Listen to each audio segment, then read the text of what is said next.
Good evening. I'm Pedro Hazel Jr. I'm Steve Ferguson. Welcome to another edition of the PedroFergie Sportscorner. Tonight, we'll be looking back on the Winter Olympics that ended last weekend. Then we'll discuss the Mets and Yankees at spring training. If you like what you see, hit the subscribe button. The internet address is youtube.com/@PedroFergie Sportscorner, all one word. Again, it's youtube.com/@PedroFergie Sportscorner, all one word. The 25th Winter Olympics in Milan and Cortina, Italy ended last Sunday. The U.S. team finished second in medals with 33, including 12 gold medals, finishing only second to Norway, who won 41 medals, including 18 of them gold. For the very first time, the U.S. women and men took home gold in hockey at the same Winter Olympic Games, first time ever. Both teams defeated Canada in their respective gold medal games, and both victories came in overtime. Yes. Both of them. Wow. By a score of 2-1. Ooh. Both games. Amazing. Yes, indeed. The USA men's team won the gold medal Sunday morning, beating Canada, and was invited by President Trump to join in his State of the Union address. Yes, they were. And he was announcing them and everything. Oh, yeah. Well, first of all, let me say this for the U.S. They had a magnificent performance with the goaltender. This guy has been in the National Hockey League for years. Probably a lot of Ranger fans don't know this guy. I believe he's on the Edmonton team. His name is Connor Hellebuck. He was the star of the game. He kicked out 41 of the 42 shots fired at him. Wow. Outstanding performance. The guy he was facing, the other goaltender, Bennington, he plays for St. Louis. He's won a Stanley Cup. He's been that good. Yeah. But I had never seen Hellebuck. I had definitely seen Bennington. He's really excellent goaltender. But Hellebuck probably had the game of his life. Yes, he did. Really tremendous, to the point where, as you said, the U.S. men's hockey team was invited to the State of the Union. They were highly applauded and very well celebrated. And one of the stars of the U.S. team plays for the Devils. His name is Jack Hughes, and he is a star player. Yes. And he had 3 teeth knocked out of his mouth in the third period, to the point where you saw him, you'd say he looks horrible. Yeah. But I can tell Typical hockey. But yes. With hockey, if you don't have teeth missing, you're not a good player. That's probably true. But he performed beautifully. The whole team performed exceptionally well. It was an incredible. It was just you were held to the edge of your seat. What did you think of the game? I thought it was incredible. It was like just aggressive. I think some cases even better than some people. I think it was better than an NHL playoff game. I would say only so. Because that sometimes when you get to the playoffs, you get really, really tired. Yeah. But this is the Olympics, and it's like. It's tough to explain, but it's national pride. First of all, yeah. Secondly, it's like this is like intense. You're up to it. You're up for it. Yes, you are. That's the way I see it. I was surprised that I was up at that hour. It was a Sunday morning game. It started 8 a.m. in the morning. I was up as early as 9:30 in the morning, and for me on Sunday morning, that's early. Yeah, for a lot of people. Oh, yes. I was really up for it.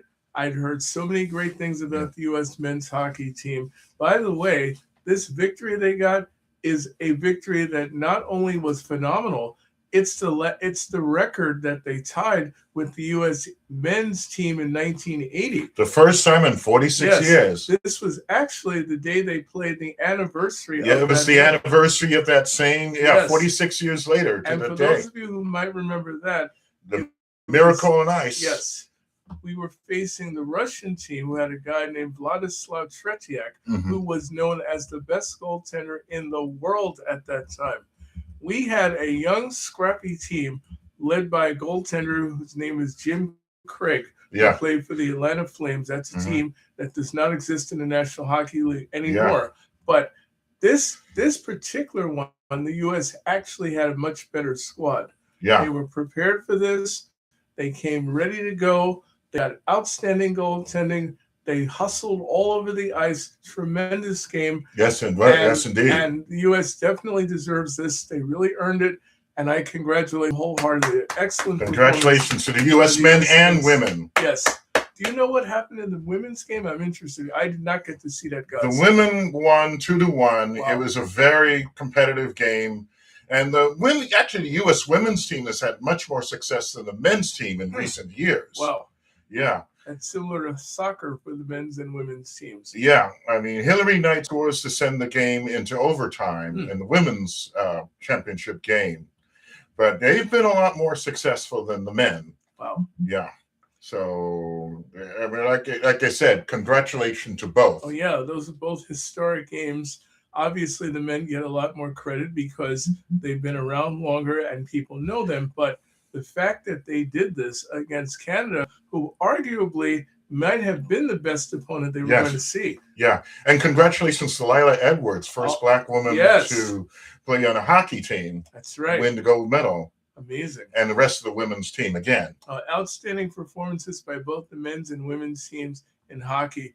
This Olympic, by the way, probably in a surprising way is one of the best Olympics the U.S. has ever participated. Like I said, yeah. They tend to not do as well in the Winter Olympics. They usually prosper in the Summer Olympics. Yeah. But this time around, I give the USA a lot of credit. Congratulations, USA team. Yes. 33 medals, second only to Norway, 12 gold medals. Right. I mean, Norway, they have a way of, preparing their athletes to winter sport. I mean, you think Norway is a very, a very cold country. They're, snowy country. They have a lot of snow and everything. Winter. So their environment is, perfect for this sort of thing. Well, as they like to say, they're built for this. Built for this. Congratulations to Norway. Yes, congratulations. And any Norwegians watching out there, congratulations to your country. Terrific performance by Norway also. Okay. Yeah, so it was a great Olympics. It really was. It was much better than I would have ever thought it was going to be. Yeah. Let me just see. Some other U.S. athletes. Elena Myers Taylor won she owns several records. She's further cemented her Olympic legacy by finally securing a gold medal, feat that has eluded her up to this point, but a first place finish in women's monobob. Yeah. Wow. Yeah. They did have some incredible performances, the U.S. They really did. Yeah. What I'm thinking of, even though he only won one gold medal for the Team USA, I'm thinking of this guy who I think is one of the best skaters I've ever seen in my life, Milanin. Yes. This guy has incredible talent. He is exceptionally athletic.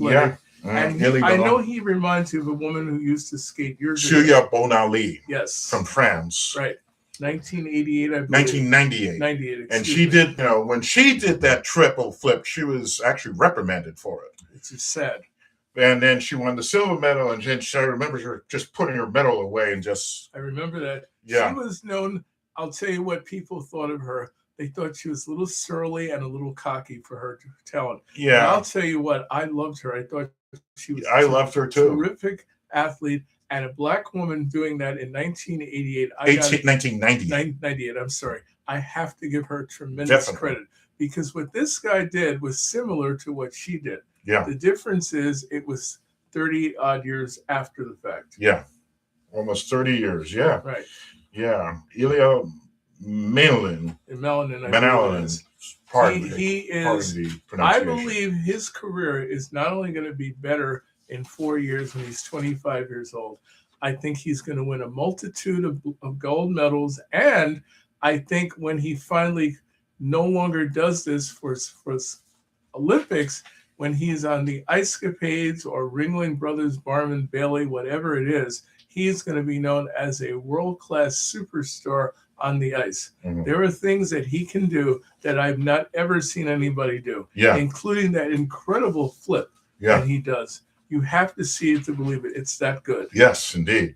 And then a couple of Olympians who were strong contenders to go instead picked up silvers and relished their accomplishment. First of all, Eileen Gu. Oh, yes. Who represented China. She's a very interesting person. Chloe Kim of the U.S. were all smiles after picking up silvers for their competitions. Mm-hmm.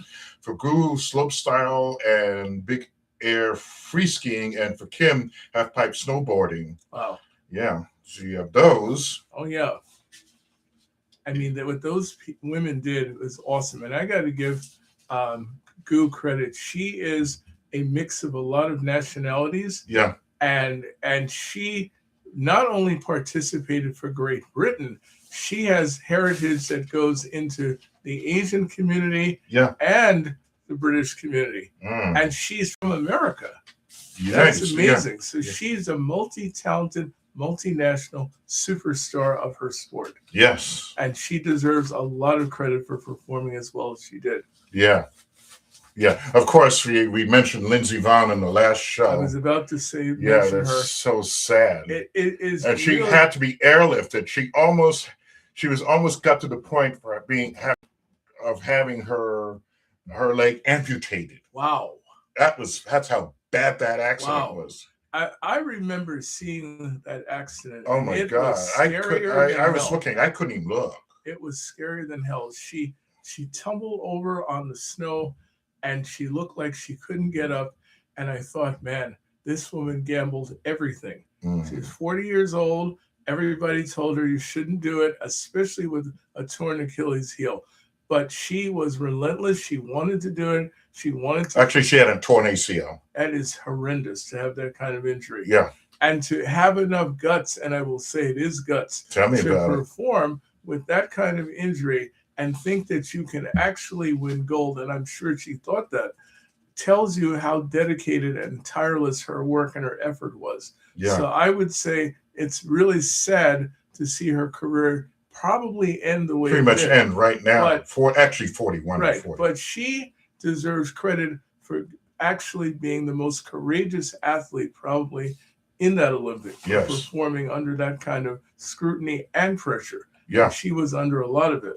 Yes, indeed. Yeah, so it was a great 2 weeks in Italy. Oh yes, I mean this was by far the best performance I've seen of the U.S. in any Winter Olympics. Yes, indeed. But the next Olympics will be in France in 2030. Interesting. Not really far from where the Olympics were this year. True. In France in the Alps. Wow, that should be fun. Yeah. And I'm looking forward to seeing Melanin. I really think he is the new star of the Olympics. Mm-hmm. I really want to see this guy. And it takes a lot for me to watch any figure skating in Olympics. Mm-hmm. But this guy is so athletic and talented and confident what he does. He will get people like me who don't care about that kind of sport at all to watch because he's so talented. Yeah. And they call him the Quad God. And let me say this. Quad God. And that's his nickname. He calls himself that. But he is a really incredible star of the sport. And he will get the average guy to watch who would care less about that sport. Yeah. And he's such an unusual talent. And his class is what I was most impressed with. Yeah. Even though he had a bad ending, he finished 8th in his group. He is definitely going to be a star to be heard from. Yes, indeed. All right. Now on to baseball. Oh, yes. Yes. Here's the moment we've been looking for, baseball fans. Yes, we have. Yes. Met fans, and Yankee fans, this is what you wanted to hear. Yeah. Spring training for the Mets and Yankees started 2 weeks ago as both teams prepare for the regular baseball season, which starts on March 26th. And who do you think going with the Mets? Mm-hmm. Who do you think are the impact players now that since Pete Alonso and Edwin Diaz are gone? We've got Mets got Bo Bichette, Devin Williams, Marcus Semien. Weeks ago, you and I were on the show, and we were ready to kill David Sturge. Yes, and I mean, we literally could have strangled him. 3 weeks ago, yes. I don't know how he did this, but he took a team that was absolutely horrendous the second half of the year. Yeah. People need to remember the New York Mets were leading baseball. They had the best record in baseball. Right. We were leading baseball in wins with a staff that was garbage compared to what it is now. Best record in baseball, 45-24. And we only won 33 games. 38. The Mets were 38-55 the rest of the way. Yeah. And if not for Nolan McLean, we would have done worse. Yeah. He was 5-1. He saved our season. He's the reason why we had the last day of the season to try to make the playoffs. Yeah. They went through one of the most horrendous, epic stretches I have ever seen. 45 and 24 to 83 and 79. Again, 38 and 55 Right. the rest They of the way. didn't even make the playoffs. They just missed it. Right. Missed it. They were They humiliated. were tied with the Cincinnati Reds. Until the And last had they day. won, they would have gotten the tiebreak. That is absolutely atrocious what happened to the New York Mets. Yes. But what David Stearns did, and as I've said to all of you, we did not like the Pete Alonso deal at all. We thought that was Mets, very few Mets fans, horrible if at all. to Yeah. let him walk away. The man is probably going to be the all-time leader in home runs now, and he's surpassed even Darryl Strawberry. Yeah. I'm very sad that this happened for a lot of reasons, but one of them is I'm looking at Pete Alonso as a potential Hall of Fame player for the New York Mets. You know how many we have? We have one. Yeah. His name is Tom Seaver, Yeah. and Piazza's the other one. That's it. Yeah. We don't have Beltran will be getting in this year. Yeah. That's 3. But if you compare us to the New York Yankees, who have them in every week, they just throw names out and they're in the Hall of Fame. Oh, by the way, speaking of the Yankees, they're going to retire CC Sabathia's 52. A guy that I have total respect for as a player and a person. That man is not only an amazing pitcher, what he did for the Yankees, and more importantly, what he did before he joined the Yankees. This man pitched on 2 days rest. 2 days rest for the Brewers. They were trying to make the playoffs. He pitched on 2 days rest, and he got them in. Yeah. This is a professional pitcher who I have the highest level of respect for. He did have in his career, midway through, he had some alcohol problems in his career that people don't talk about. Yeah. He came forward and admitted that to his legions of fans. He is an incredible human being, a great father from what I've seen of him, and no question belongs in the Hall of Fame. Yeah. And I'm very happy, even though I'm a Met fan, to see him there. Yes, indeed. The only thing is, he was there for 11 years. Yes. He was great his first 4 or 5 years, but then he struggled pretty much the rest of the way, though. He did, but he still got them their last World Series title. Yeah, that's true. He will be remembered for doing that more than anybody else. Yeah. When they talk about the 2009 Yankees, you think of CC Sabathia and you think of Andy Pettitte for the pitching staff. Yeah. Andy Pettitte may get in the Hall of Fame one day thanks to his good friend CC Sabathia. Yeah. But that man saved the Yankees behind numerous times. Yeah. Going back to the Mets now, we've got Bichette, we got Williams, we've got Simeon, Luke Weaver. Yep. So we've got those guys. So Luis Roberts. We man. have gotten a ton of players. Yeah. They are still talking now. I've heard this the other day. There's conversation that the Mets might be working on a deal with the Red Sox for Tristan Casas, who is an outstanding first baseman. 6'6", and he can hit, and he's left-handed, and I want the Mets to get him. Because that's the one position I don't like the Mets have. I like Polanco's power. He definitely has that. He did hit 26 home runs for Seattle, and that's a really tough ballpark to hit home runs. But he is not a first baseman. Bichette may not be a third baseman, but at least he played shortstop. He's familiar with playing around that position. He's quick enough to do it. He's got an arm to do it. He's a great hitter. Mets did a lot of things this offseason. Yes, they. I mean, just surprising. You never thought they were going to do. Yeah, because it was like it started. Like we said, it started like, oh my God, what's going to happen? And it went on for weeks and weeks and weeks. And you and I were livid by the time they got some things done. Yeah, because we kept watching David Stearns, and he has this face that you almost want to slap because he'll smile at you and tell you the world is going to hell. That's what he's like as a man.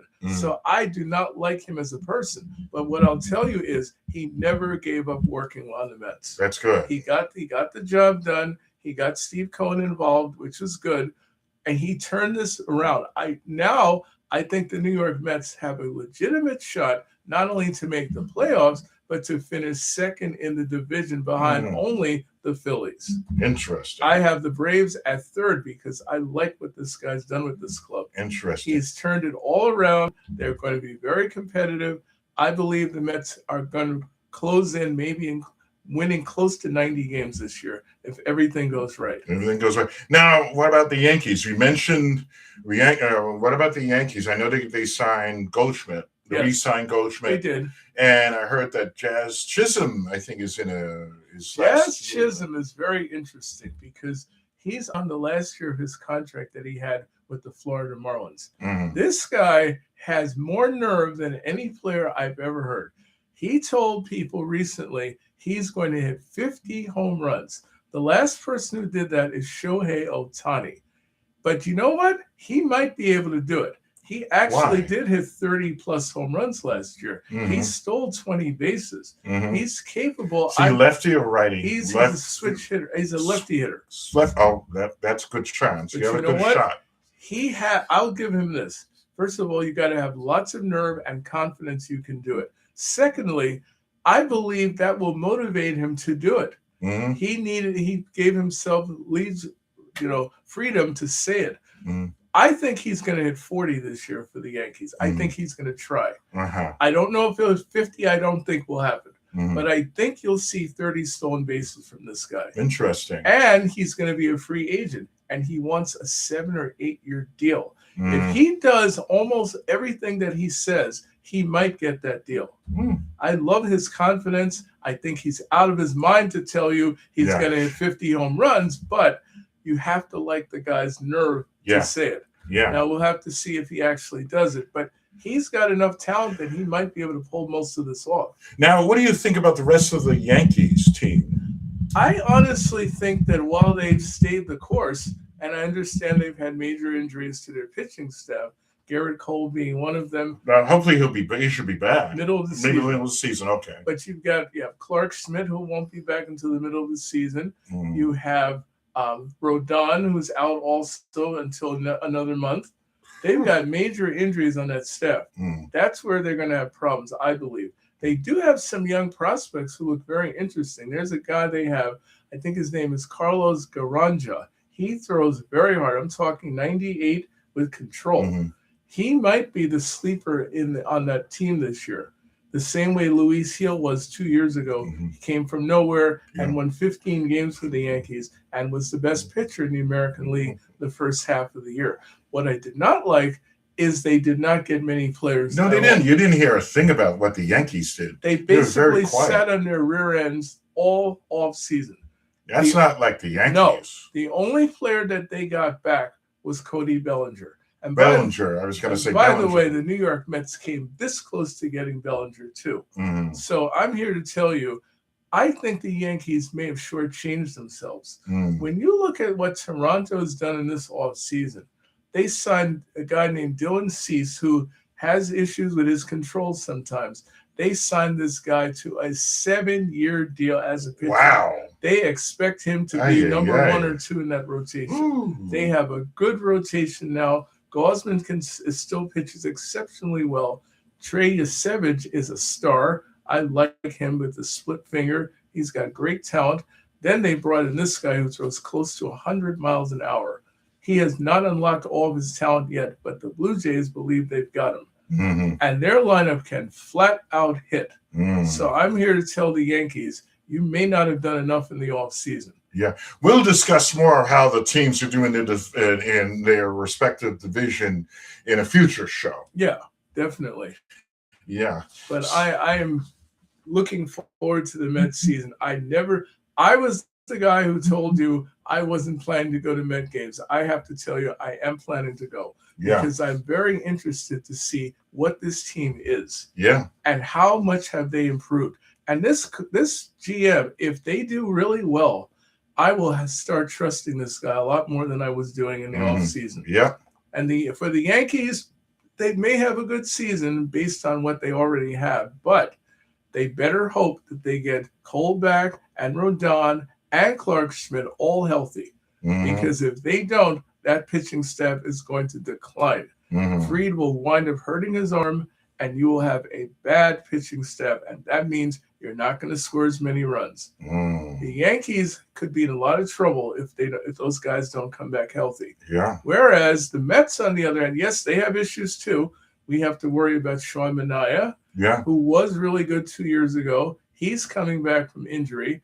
And Kodai Senga, I love him. I want him to come back the way he was. He can come back. This is a guy in the first part of the year was 7-3 with a 3 ERA. Nobody remembers that because he got hurt leaping up for a bad throw by Pete Alonso at first base.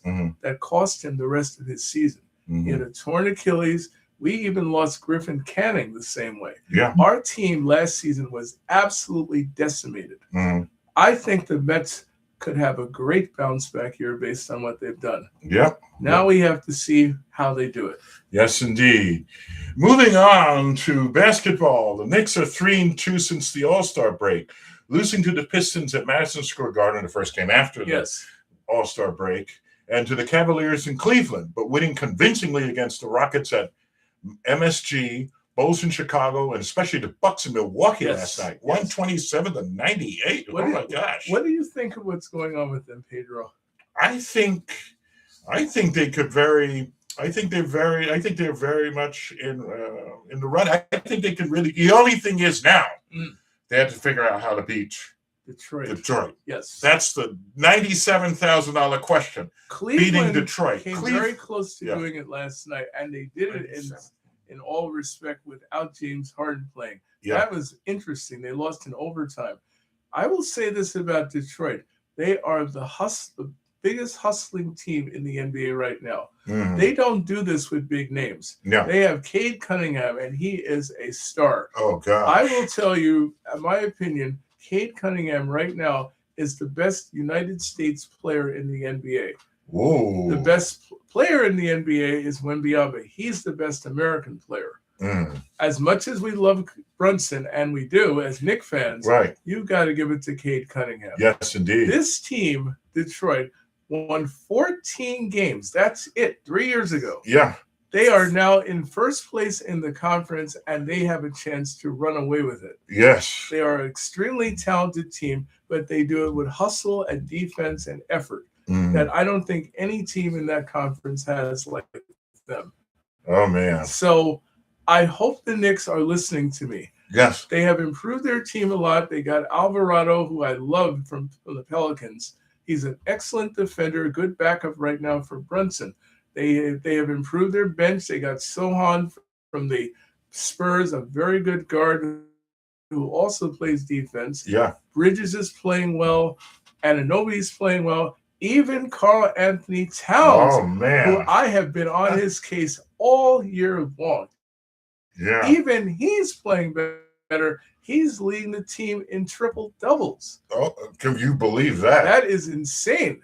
So I don't know what else the Knicks can do except keep winning, keep playing well, hope that you get your breaks in the playoffs. Oh, by the way, Jalen Brunson said he's the first Knicks. He scored 7,000 points the other night. Wow, let's give him congratulations, Jalen. He is the glue for the New York Knicks like no other. He's the fastest player to get. He got it at 265 games. Wow, the fewest of any player in franchise history. Well, congratulations to him. Let me tell you, buddy, without him, the New York Knicks are just as horrible as they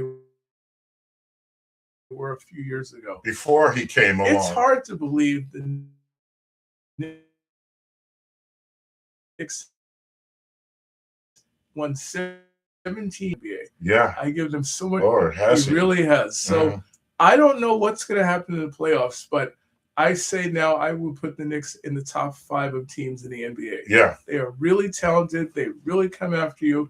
They have to play better defense, and they're trying to do that. But it looks like the message has been made clear to them now. Find a way to beat Detroit, and I think the Knicks will go really far. Yes, Detroit has become a beast. They're a monster.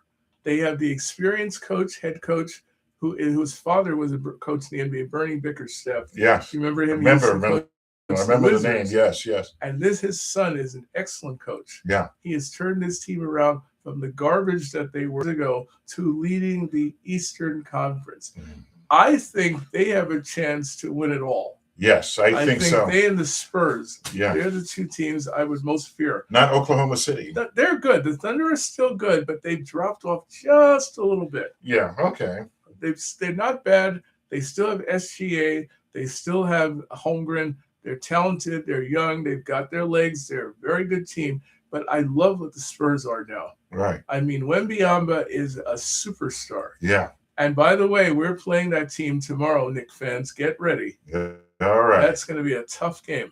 Yes, indeed. Yes, indeed. For Steve Ferguson, I'm Pedro Hazel Jr. saying thanks for joining us. If you like what you see, hit the subscribe button. The internet address is youtube.com/@PedroFergie Sportscorner. That's all one word. Again, youtube.com/@PedroFergie Sportscorner. All one word. Have a good weekend, everybody. Good weekend. Go Knicks.